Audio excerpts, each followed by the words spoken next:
శంఖారావము. మన recording number ఇది 107, 107. 15th chapter అయిన 15వ అధ్యాయం పురుషోత్తమ ప్రాప్తి యోగంలో మనం ఇప్పుడు 13వ శ్లోకం నుంచి చదువుకోబోతున్నాము. బ్రహ్మాండ సృష్టిలో భౌతిక పదార్థము అన్నిటికన్నా స్థూలమైన స్థితి. దానిని భూమి అని వేదము సంకేతించును. ఇది మనమున్న భూమికెంత సత్యమో సూర్యగోళమున గల భౌతిక పదార్థమునకు కూడా అంతే సత్యం. మన భూమికి సంబంధించినంత వరకు అతి చిన్న విభాగమైన అణువునకు ఒక కేంద్రం ఉండును. అట్లే భూగోళము మొత్తమునకు ఒక కేంద్రం ఉండును.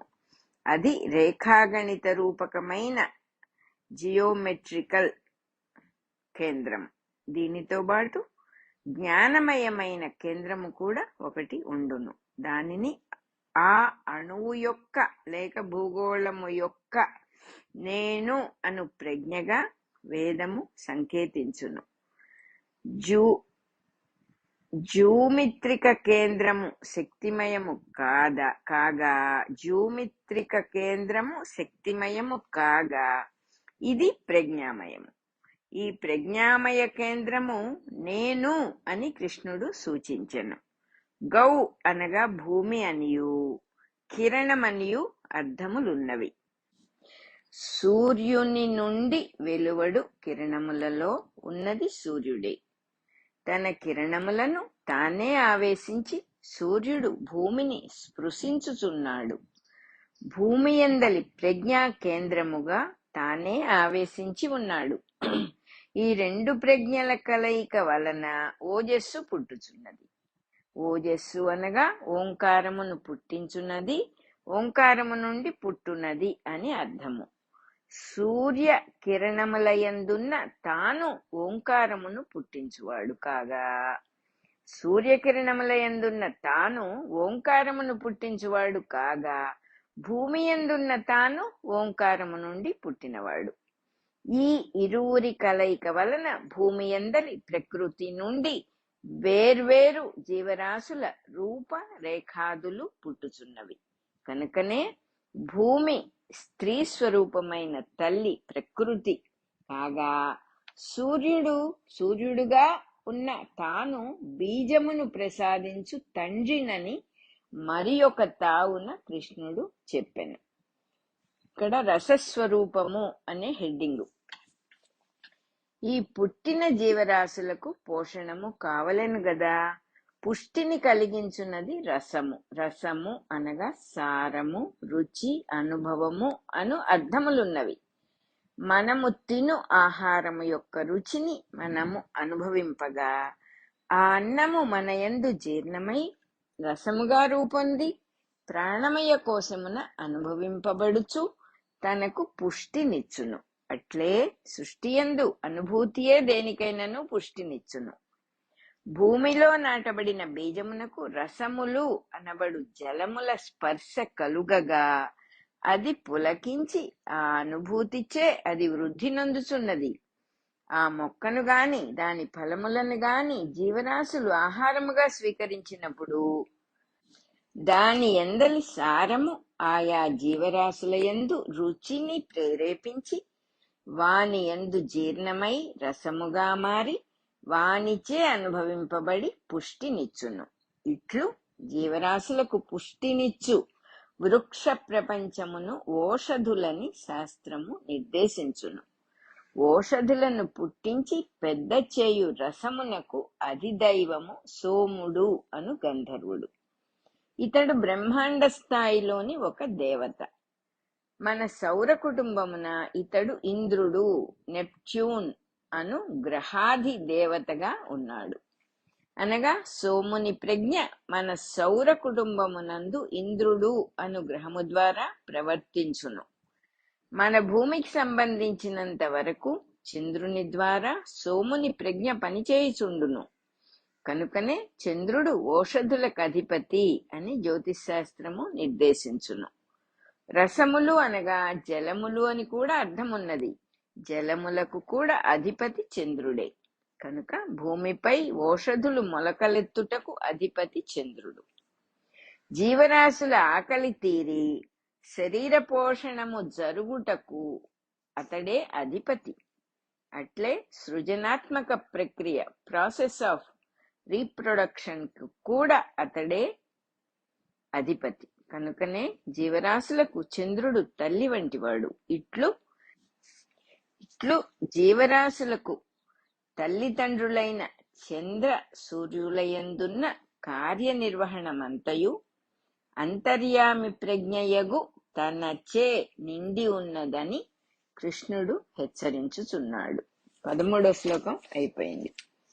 వైశ్వానరుడు అని ఇంకొక హెడ్డింగ్ ఇక్కడ. అట్లే మన యందు కేంద్రమున సూర్యుడుగా ఉన్న జీవ ప్రజ్ఞ నుండి వెలువడిన చైతన్యమే బుద్ధి, మనస్సు, ఇంద్రియములు, ప్రాణము మొదలగు కోశములలో నిండి ఉండి శరీరమును నిలబెట్టుచున్నది. శరీరము నిలబడి ఉండవలెనన్నచో అన్ని కోశముల యందును పుష్టి ఉండవలెను. ఈ పుష్టి అనుభూతి వలన కలుగును. జిహ్వకు కలిగిన రుచి అను అనుభూతి వలన గ్రంథుల నుండి జీవరసములు పుట్టుకొని వచ్చును. లోనికి పోయిన ఆహారము మరికొన్ని జీవరసములను పుట్టించి తాను పచనమై ప్రాణమయ కోశమునకు అనుభూతిని ప్రసాదించి పుష్టినిచ్చును. అట్లే మనస్సుకు ఇంద్రియముల ద్వారా ఆహ్లాదకరమైన విషయముల సంసర్గము వలన అనుభూతి కలిగి పుష్టినిచ్చును. ఇట్లు ఈ జీర్ణ ప్రక్రియ నడువవలెనన్నచో ఒక వేడిమి కావలసి ఉన్నది. అన్నము వండుటకు నిప్పు ఎట్లవసరమో అట్లే జీర్ణ ప్రక్రియకు కావలసినది ప్రాణాగ్ని, వైటల్ ఫైర్. దానినే వైశ్వానరుడు అనబడు అగ్నిగా వేదము సూచించును. ఈ వైశ్వానరుడు శరీరమున పనిచేయుచు 4 విధములైన అన్నమును వండుచుండును. అన్నము అనగా పరిణామము చెందునది అని పెద్దలు గ్రహించిన అర్థము. తిన్న ఆహారము జీర్ణమై రసముగా పరిణమించిననే గాని అది అన్నము అని వ్యవహరింపబడదు. 4 విధములైన అన్నములు అనగా ఖనిజ సంబంధమైన అన్నము, మినరల్ ఫుడ్, ఉప్పు మొదలైనవి. రెండోది వృక్ష సంబంధమైన ప్లాంట్ ఫుడ్, కూరలు, పండ్లు మొదలైనవి. 3 జంతు సంబంధమైనది, యానిమల్ ఫుడ్, పాలు, గ్రుడ్లు, మాంసము మొదలైనవి. 4 మానవ సంబంధమైనది, human food or biochemical food, శరీరములో ఉత్పన్నములగు వివిధ జీవ రసాదులు.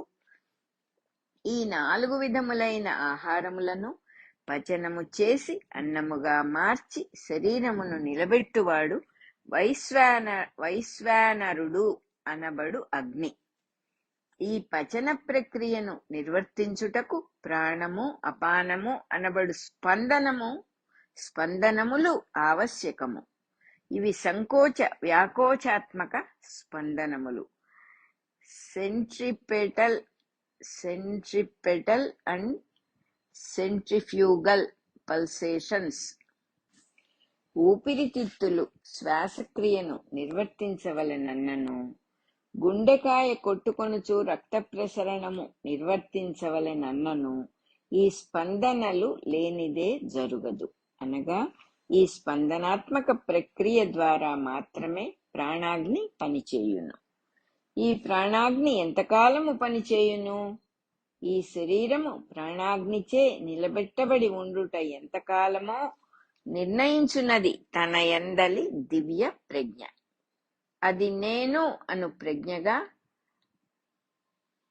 మనలోని జీవునకు కూడా అతీతమై పనిచేయుచున్నది. కనుక ఈ వైశ్వానరుడను నేనే అని కృష్ణుడు చెప్పుచున్నాడు. 14వ శ్లోకం అయిపోయింది.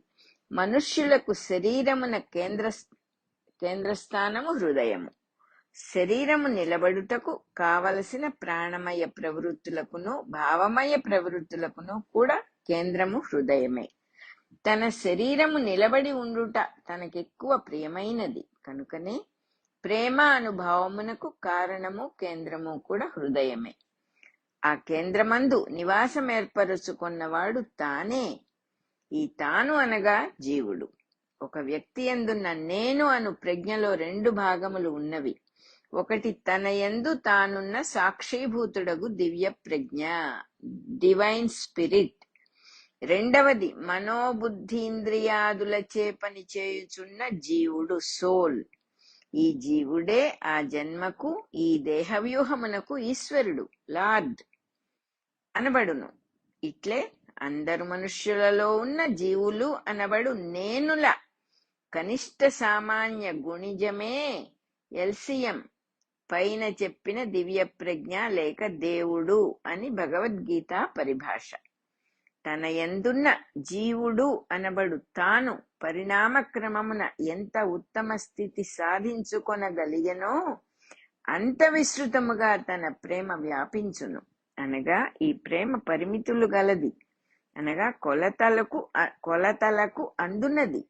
తన యందలి దేవుడైన తన ప్రేమ పరిమితులు లేనిది. ఈ జీవుని 1000 జన్మల పరిణామ క్రమమును బట్టి ఇప్పుడెట్లు జరుగవలెనో నిర్ణయించును.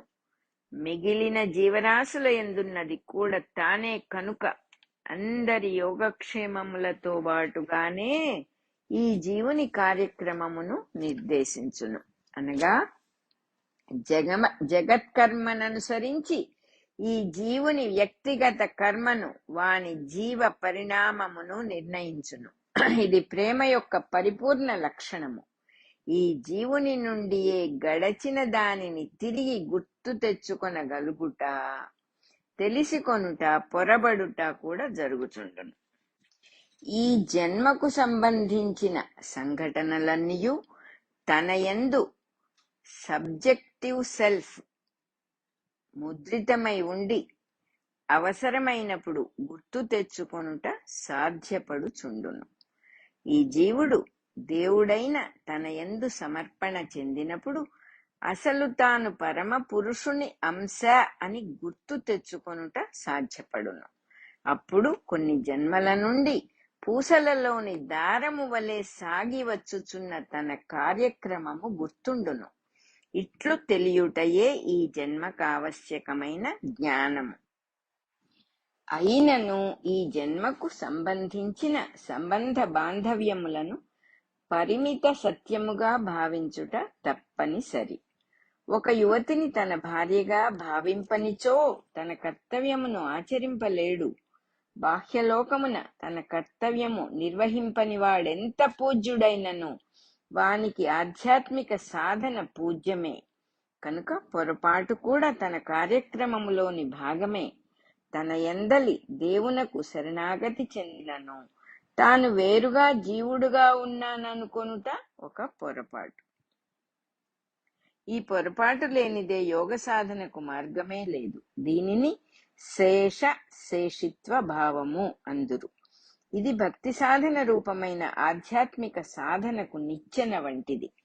వేదములు ఎన్ని విషయములు వివరించినను ఈ తనను గూర్చియే, తాను తన యందుగల వివిధ కోశములు, వాని అంతర్భాగములు, వాని నిర్వహణ ప్రక్రియలు, అవి తన యందు భాగములు మాత్రమే అను సత్యము తెలుపునవి వేద గ్రంథములు. వేదములను వేద గ్రంథములుగా చదువుకున్న వానికి పాండిత్యము అబ్బును గాని తన యందు తనకు పట్టు చిక్కదు. వేదములన్నీయు తనను గూర్చి చెప్పునవే, అవి తన యందే లయమగును. అనగా వేదముల సారమంతయు తన యందు యోగము చెంది ఉండును. కనుక వేదములకు అంతము, కల్మినేషన్ తానే.